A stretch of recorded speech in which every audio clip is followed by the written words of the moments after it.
unaweza kupata big bond bila kuwa na dhamana yoyote, bila kujali kiasi.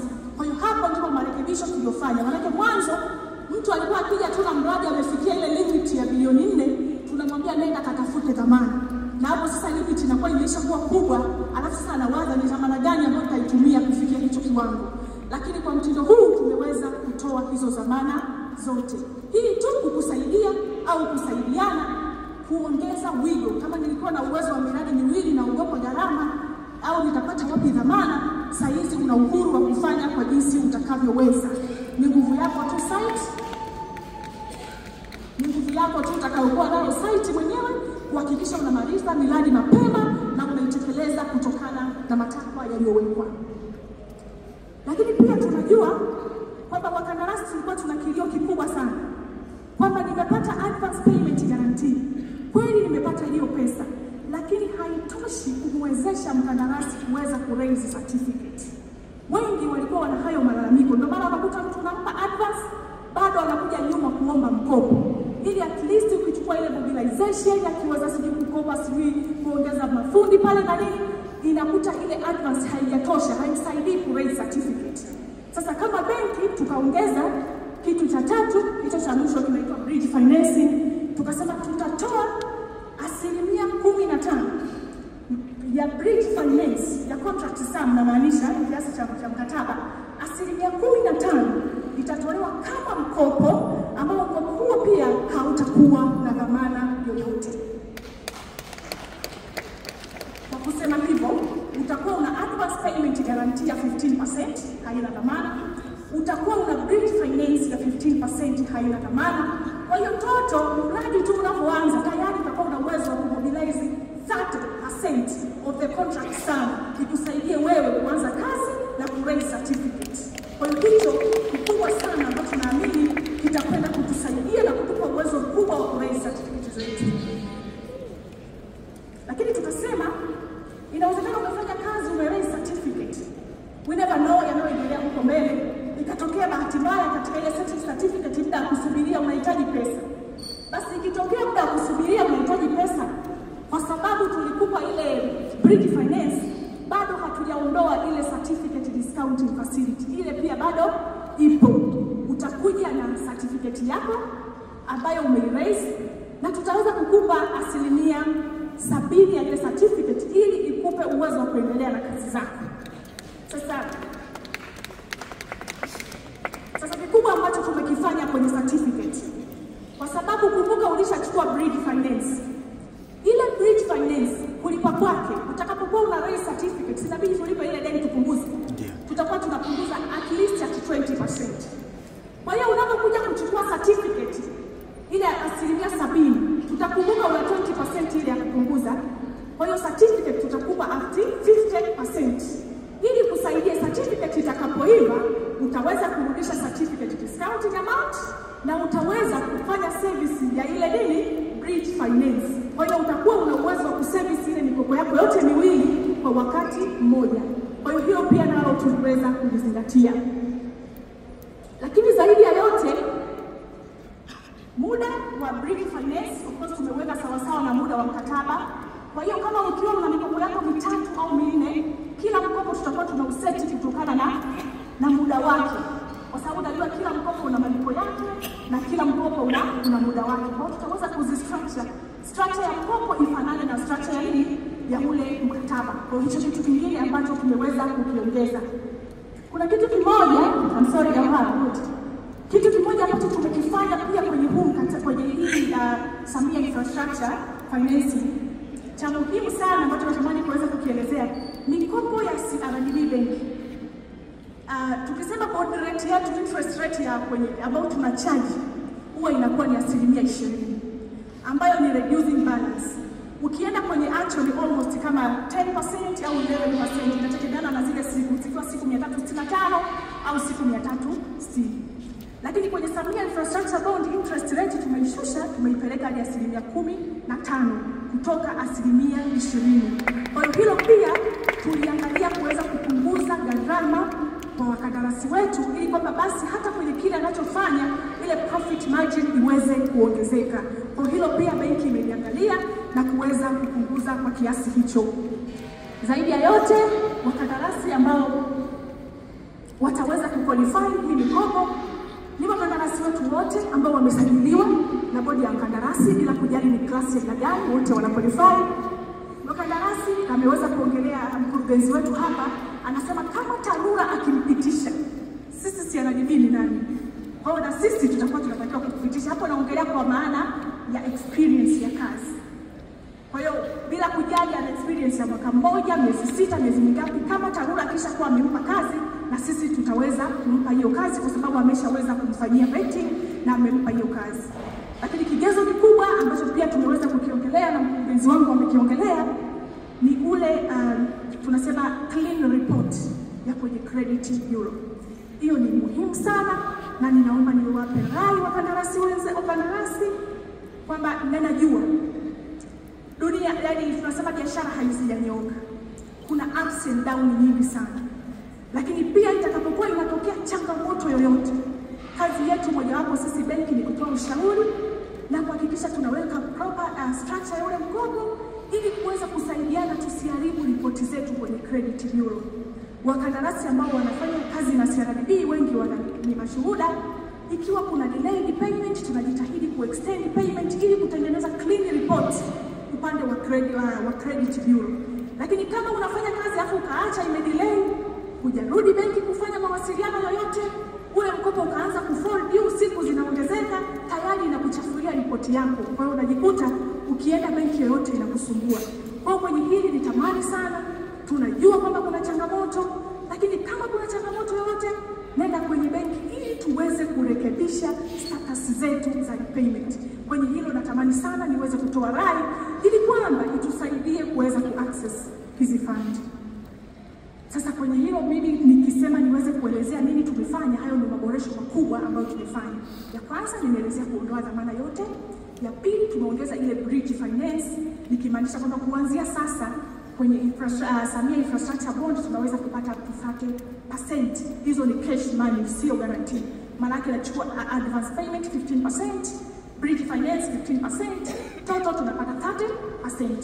Hilo ndo ambalo tumefanya, ikiwa pamoja na kupunguza riba na vitu vingine. Sasa niombe kwa sababu ni mafunzo, niombe at least kama tunaweza tukapata maswali 4 au 5, alafu nimkaribishe mtu ambaye ataweza kutuonesha jinsi ya kunavigate kwenye hiyo system, kwa sababu tumeshasema kwamba hiki kitu tutaombea kwenye system.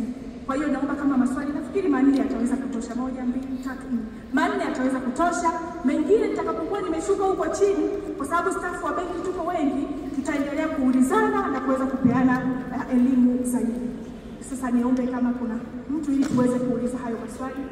Nafikiri kuna mic, ngoja anakuletea mic ili sisi tusihangaike.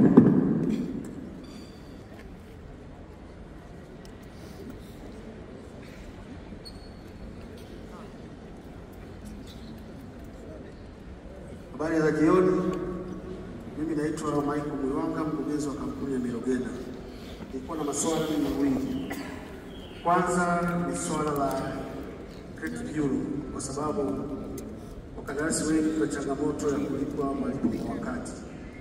CRDB iko vizuri kwa ajili ya kuextend muda na nini, lakini baadhi ya mabenki mengine ambayo tuko wateja huko ambao nao wako registered benki kwa ajili ya hiyo credit bureau kidogo wamechafua historia za wakandarasi wengi. Sasa mkiweka kigezo hicho, hamuoni kwamba itawazuia wakandarasi kuweza kupata hiyo facility ya Samia Bond? La pili, hapo umesema kwamba kuna 15% as a bank guarantee. Baada hapo kuna 15% ambayo inatoka katika Samia Bond. Je, hii 15% mara nyingi tumezoea kwamba huwa unapata guarantee kutoka benki unapeleka kwa mwajiri anakulipa. Lakini sasa sijajua hiyo 15% nyingine itakuwa katika mfumo mwajiri kulipa au itakuwa ni mfumo wa benki kulipa. Asante sana. Asante sana. Karibu. Asante. Na nyongeza, umesema kwamba tutapata 15% ya adjustment ya mkopo na pia kuna na bridge ya 3%. Okay, sasa upande wangu ni kwamba hii ya 65 ambayo tupatia wewe, je, ikiwa imetoka hii itakuwa ina makato mengine, kwa maana kwamba legal payment na loan facilitation? Maana kama itakuwa na asilimia nyingine itazidi 15%. Kama itakuwa haina kabisa itakuwa ni pongezi kweli kwamba ni sahihi, ni 5%. Swala la pili, je, ikiwa nishamaliza kazi zangu zote ndani ya muda wa ule mkataba, labda miezi 3, kazi imeisha, nimekabidhi kila kitu kwa TARURA na nikamaliza, nasubiri kulipwa, je, huo muda ambao TARURA toka bado wewe hajatulipa sisi kama sisi wanandoa kandarasi, hii asilimia ikiendelea kwa itakuru kwa nani? Kwa upande wa TARURA kuchukua kulipa pesa, au itakuru kwa mkandarasi ambaye kazi yake kashamaliza kwa wakati, lakini pia yeye TARURA ile pesa hajatoa kwa wakati, na mwisho wa siku mkandarasi atabeba mzigo ambao sio kwake? Swali langu ni kama ifuatavyo.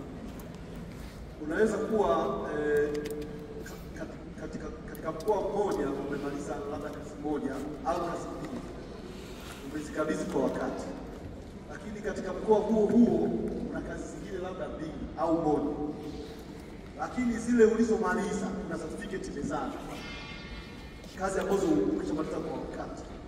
Sasa hizi certificate ambazo umemaliza kwa wakati unaruhusiwa kuzifanyia discounting ili upate hela ikuwezeshe kwenye miradi mingine? Moja. Jambo la pili, unakuta una mradi ambao kimsingi umebakiza miezi 3 kukamilika au mwezi mmoja, una certificate mezani, lakini muda wa mkataba unakaribia kuisha. Sasa utanifanyia discounting kwa muda upi? Kwa sababu kule original contract na labda ni miezi 2, hapo inakuwaje? Sisi kama nimeeleweka hapo. Asante, lakini nimeelewa. Nitarudia swali kaniambia. Asante. Tangu nilikuwa napenda kuuliza kama tunavyojua kandarasi wengi tunapitia hali mbaya hapa katikati. Kuna wengine tuna miradi hatujaianza, kwa tunasubiri hali. Kuna wengine tumeanza lakini hali ni mbaya. Sasa ikiwa nataka kuchukua hiyo facility ya working capital, nasema ni 3 milioni ya mkataba nimebakisha mwezi mmoja. Wewe umeniambia mkataba tutaingia labda kulingana na muda wa mkataba. Sasa je, kazi yangu nimeshafanya 5% na nimebakisha mwezi mmoja na nilikuwa naelekea kuomba extension of time, tapata room ya kupata mkopo au ndo kwa sababu mkataba umeisha mpaka mwezi mmoja hamtonikusida?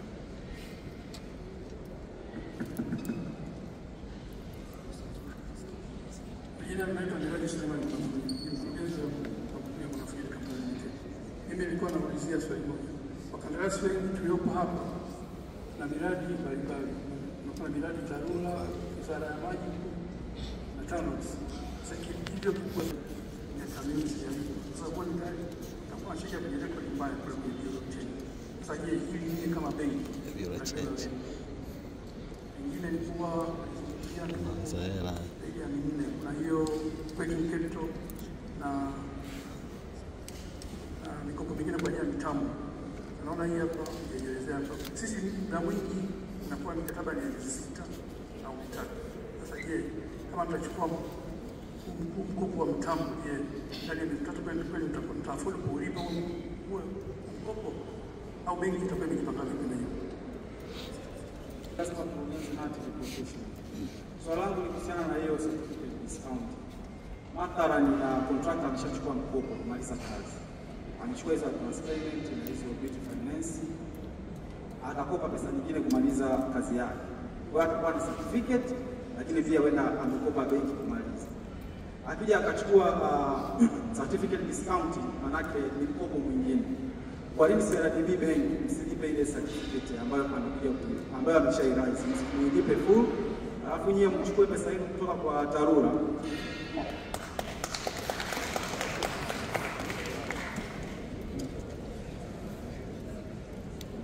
Naomba niwashukuru sana kwa maswali mazuri ambayo yaliyoulizwa, lakini zaidi kitu ambacho huwa naamini, mtu akikuuliza swali maana yake amepoteza muda wake kukusikiliza.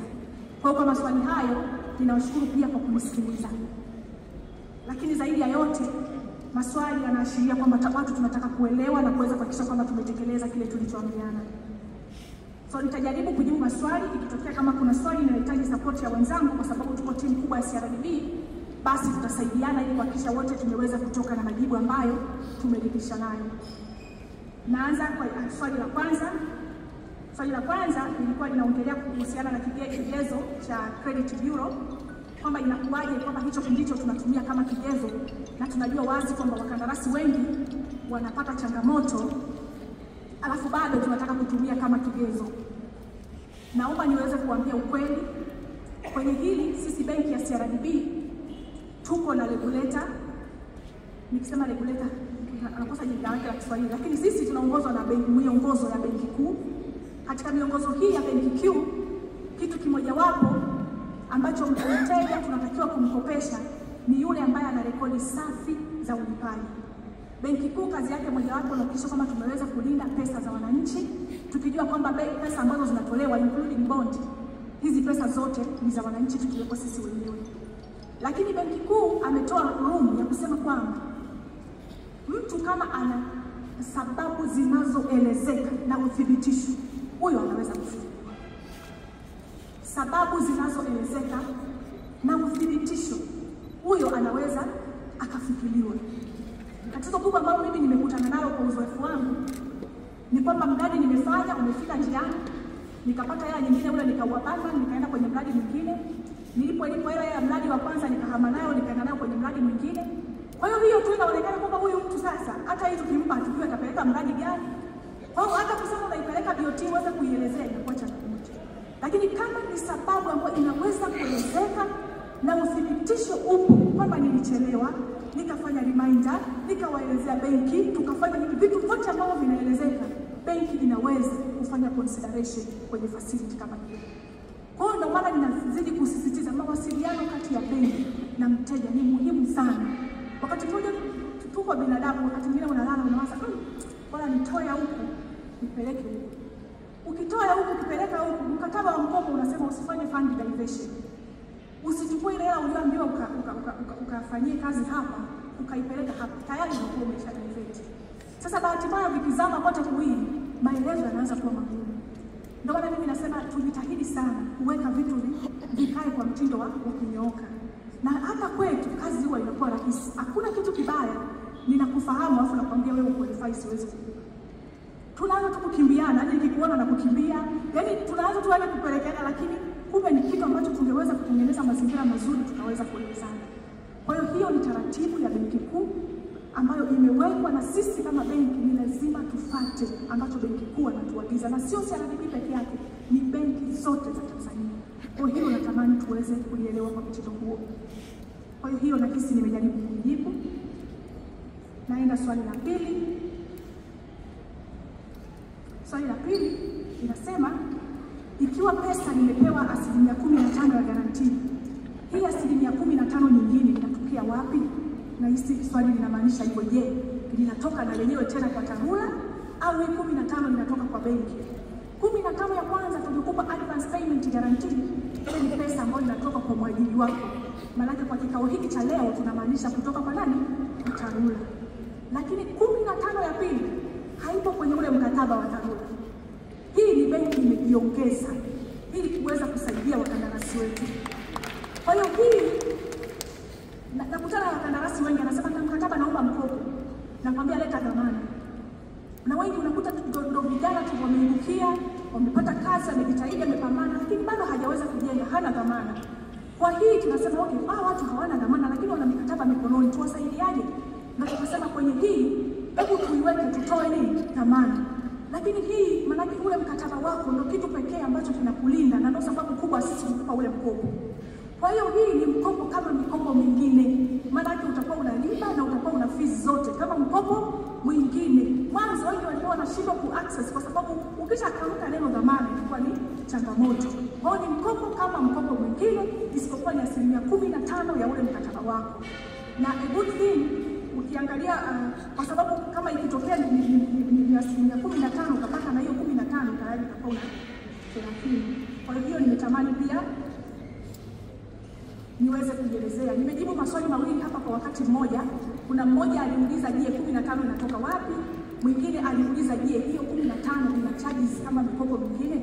Kwa hilo ndio nimeweza kuelezea, isipokuwa hii 15 japokuwa ni mkopo kama mkopo mwingine, lakini ni ule mkopo ambao tumeupunguza riba kutoka 20 hadi ngapi?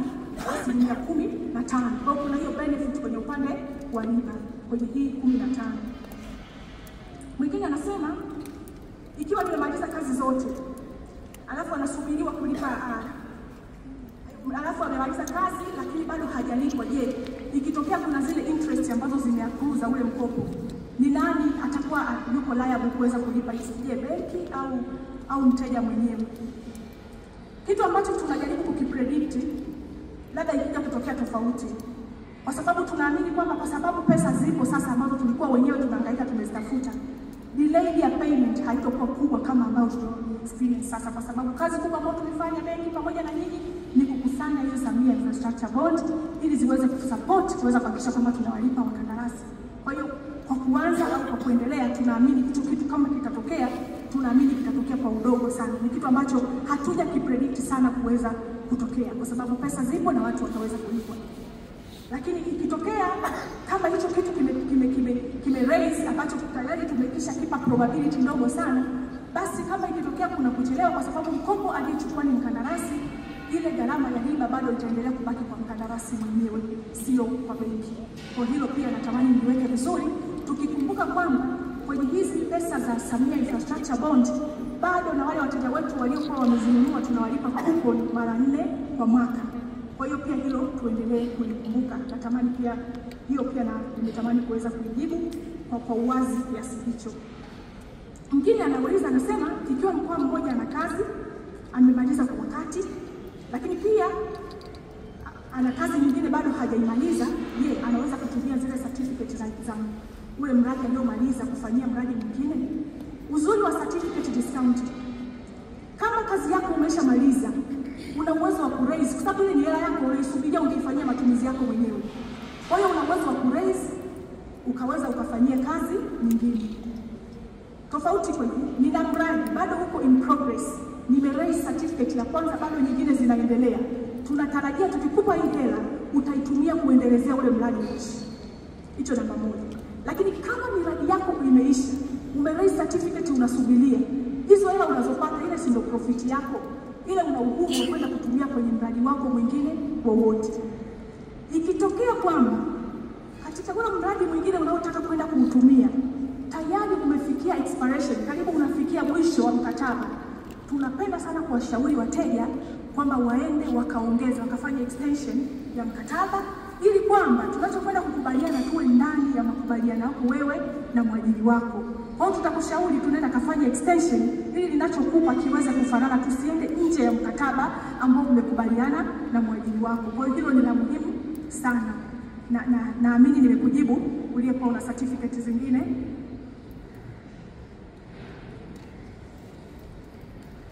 Lakini nyingine anasema labda umemaliza, yule aliyekuwa anasema discount, sorry kidogo niliandika kwenye message kwa hiyo imejam kidogo. Anasema una mradi labda imemaliza 2 months, je, uta discount kwa muda gani? Hii na rahisi nimejibu. Kama mradi umeisha kabisa unaweza kudiscount tukakulipa, lakini kama mradi, kwa sababu ile ni certificate tunasubiria payment. However, ili ulipwe tunajua kuna ile condition ya kusema inabidi uende ukarenew ile performance guarantee. Kwa hiyo tutatamani hicho kitu kiendane sana, kwa sababu wakati wakuja kukulipa watakwambia performance haikuwa live. Kwa hiyo kuna kitu hicho ambacho huwa tunakutana nacho. Alafu kuna mwingine anasema kuna miradi hatujaianza. Ikiwa nataka kuchukua bridge finance kimkataba, nimebakisha 1 month, je, nitapata room ya kupata huo mkopo due to time? Kwenye hii bridge finance tulipokuwa tunaingia mkataba na TARURA, tuliweka cut off time ya miradi gani ambayo tutaweza kuifinance. Kwa kama kuna miradi ambayo ilitolewa nje kabisa ya ule muda, ni miradi ambayo tutaifinance katika ule utaratibu wetu wa kawaida. Lakini ile ambayo iko ndani katika huu mwaka wa 2025 2024 ambao tulikuwa tumekubaliana na TARURA, hiyo ndio itaweza kuingia kwenye hii. Kwa kama uko nje ya ule ya kile kipindi, hiyo tutakufinance katika ule utaratibu wa kawaida, kwa sababu hii iko specifically katika muda ambao tayari tulishakubaliana na TARURA. Na huo mradi kama zimebaki siku chache ili uexpire, una uwezo wa kwenda kufanya extension, ukaja benki bado tukakufinance, lakini katika hizo taratibu ambazo nimeweza kuzielezea. Na hisi naenda swali la mwisho. Anasema, nafikiri hili nimelijibu, ambayo ilielezea kwamba wakandarasi wengi wamekuwa na ucheleweshaji na imekuwa kuna kilio cha rekodi mbaya kutoka hasa katika benki nyingine ambao hawatoi room ya kufanya extension. Hilo nimelielezea, lakini kwa benki ya CRDB natamani sana niwahakikishie kama rekodi yako nzuri, tunaenda kufanya confirmation kwa mwajiri wako. Akisha kukupa confirmation ya kwamba ni muda gani anatarajia au anatazamia kukulipa, basi tuna tabia ya kufanya extension ili kukupa room tusiweze kukuchafulia rekodi yako. Lakini pia hata ile pressure ya kukupa kila siku reminder letters, knowing kwamba hela tunasubiria kutoka kwa mwajiri bado hazijaja. Kwa hiyo pia hicho kitu na sisi huwa tunakitambua. Mwingine ameuliza, kuna mikopo mingi imeelezewa, ikiwa mikopo ya mitambo. Sasa hii mikopo ya mitambo naomba niweze kuelezea. Kwenye hizi pesa za Samia Infrastructure Bond, mikopo ambayo tuliweza kuiweka tukasema itatumika kwenye Samia Infrastructure Bond ni hiyo ambayo nimeweza kuielezea bila dhamana yoyote, nikimaanisha kwamba hizo guarantees, alafu nikimaanisha certificate discounting pamoja na bridge finance. Hiyo katika mtindo huu inatumika fully, hakuna dhamana yoyote. Lakini benki tunatoa mikopo kwa ajili ya mitambo. Na hii mikopo ya mitambo kama benki inajidhamini na mtambo wenyewe. Kwa hiyo wewe tutakachokuja kukuangalia, mmoja amesema miradi ya muda mfupi. Tunapokuwa tunakopesha tunaangalia cash flow zako. Unaweza ukawa na mradi wa muda mfupi, lakini kama ile margin profit ni kubwa inaweza kulipa, the bank inaweza kuconsider. Lakini mwingine anakuwa na miradi zaidi ya 1, 2, 3, tunaona ile flow ya miradi ya kila mwaka. Kwa tunakupa ile asset financing, lakini tunajua kila mwaka si unapata miradi, tunakuwa tunaipunguza. Na mara nyingi ambacho huwa tunajitahidi kingine, hatuweki malipo ya kila mwezi. Mara nyingi tunaweka miezi mitatu, tukijua kwamba katika kulipa mitatu au 6, tukijua kabisa mapato ya mkandarasi hayapo kila mwezi. Kwa hiyo tunakupa ule mtambo na tayari unaweza kufanya kulipa kwa kupitia ile ile miradi ulionayo. Kwa hiyo kwenye mikopo ya mitambo inajibeba yenyewe ikiwa inathaminiwa na mtambo wenyewe. Kwa hiyo hilo pia naomba tuweze kulielewa hivyo. Kwa hiyo kama una miradi yako mwenyewe umeiangalia, unaipangilia, una mwaka huu na miradi hii, na kama ujao na miradi hii, profit iko hivi, je, nichukue mtambo? Kama benki tunakupa na tunakukaribisha sana ili tuweze kukupa huo mkopo kwa ajili ya mitambo kama ulivyoweza kuelezea. Na swali la mwisho kabisa linasema,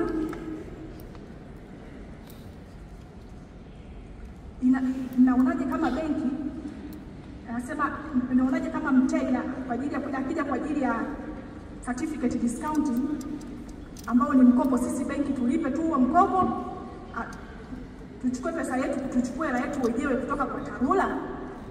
Hivi swali ndio limekuwa hivyo kwamba mtu ameleta certificate, sisi tukupe tu hela yako alafu sisi tuchukue hela yetu kutoka kwa TARURA?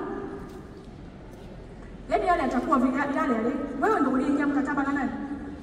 Na TARURA, sio benki. Ukweli tunapokupa certificate discounting, manake benki imetoa hela yake ya kwake, imekupa afu yeye inasubiria kwa TARURA. Hiyo ndio picha halisi. Lakini katikati ni wewe ambaye wewe ndio umeingia umeingia mkataba. Manake benki imeona huyu tusimcheleweshe kazi yake, ngoja tumpe aendelee, sisi tutamsubiria nani? TARURA. Kwa hiyo certificate discounting ukiangalia vizuri ni kwamba benki tumesema ngoja tubebe hii delay risk, huyu mtu aendelee na kazi zake. Kwa ndicho kinachofanyika hata sasa, isipokuwa lazima awepo mtu anayekuja kusema jamani, mimi nimecheleweshewa, naomba hela. Ndio okay, leta application tukupe, tumeita jina gani, certificate discounting. Kwa hicho ndicho tunachokifanya hata sasa. Maswali yangu yameisha, labda kama sijamjibu, yani katika wale waliouliza sijajibu. Karibu kiongozi wangu, naona Toi anataka kuongeza comment. Nimesema wale ambao ameuliza sijajibu, au ndio nitatamani kuweza kutoa clarification, lakini kama hukupata chance ya kuuliza, nikitoka tutaongea vizuri zaidi.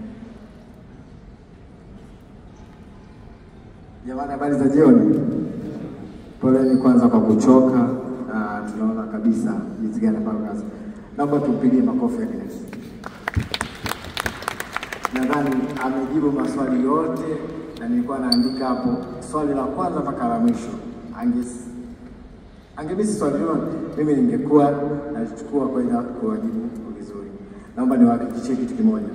Mimi sikuja kujibu maswali, lakini nimekuja kutoa commitment hapa kwamba benki ya CRDB tuko tayari kufanya kazi na nyinyi wakandarasi.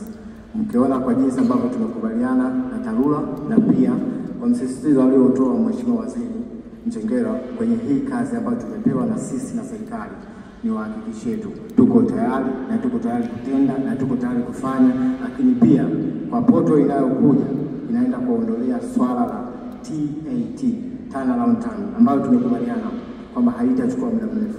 Na nisisitize na niseme ukweli kabisa, majibu yote niliyotoa meneja wangu mwandamizi wa kitengo cha wateja wadogo na wakati ni sahihi, na tuko tayari kufanya kazi na nyinyi. Kama kuna maswali ya zaidi ambayo tunahisi kwamba tunaweza kupata majibu ya zaidi, naomba tukutane, au tunaweza tukapeana hata kwenye namba za simu. Lakini kwa branch manager wetu wote nchi nzima tumewahakikishia kwamba wanaweza akatoa majibu sahihi kwa wakandarasi. Kwa hiyo kwa sababu tuko nje ya muda kidogo, niwaombe tukubaliane sasa, twende kwenye poto tuangalie itakavyofanya kazi, na sisi sasa tuweze kupata muda wa kuwahudumia. Mnasaulije? Tuseme ndio basi. Tukubaliane tunaenda? Sawa. Au bado tuna maswali zaidi? Twende sawa. Kwa sababu hakuna aliyenyosha mkono yoyote. Inaonekana wote tumekubaliana. Basi tumkaribishe